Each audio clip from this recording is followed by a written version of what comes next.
50 hari lagi gelaran Pesta Olahraga Asia Tenggara akan dimulai.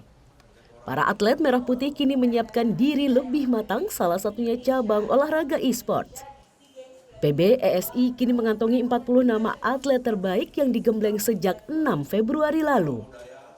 Para atlet akan bertanding di 4 kategori game, yakni Mobile Legends Bang Bang Putra dan Putri, PUBG Mobile Team dan Individual, Crossfire dan Valorant. Target 4 medali emas, 3 medali perak, dan 1 medali perunggu siap direbut tim merah putih. Kepala pelatih Timnas Esports Yohanes Paraloan Siagian menyatakan bahwa kedisiplinan dan mental bertanding menjadi kunci dan kriteria tim esports Indonesia yang akan berlaga pada SEA Games nanti.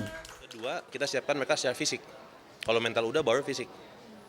Fisik yang kuat akan menopang semua kegiatan mereka. Semua aktivitas dan tindakan mereka, keputusan mereka di dalam pertandingan. Baru kita ngomong taktik dan strategi.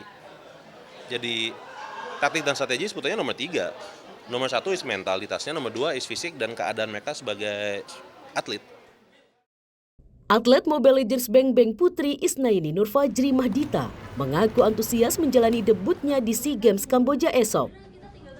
Atlet berusia 22 tahun ini optimistis dapat membawa pulang medali emas yang ditargetkan oleh PBESI.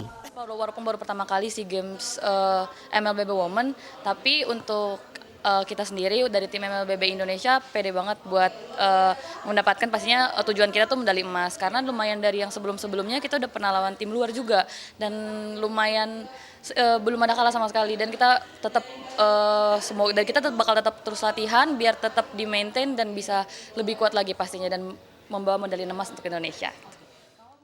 Timnas Esports dijadwalkan akan melakoni tryout di kawasan Asia. Namun negara mana yang dituju, PBESI masih akan menggodoknya dengan tim kepelatihan.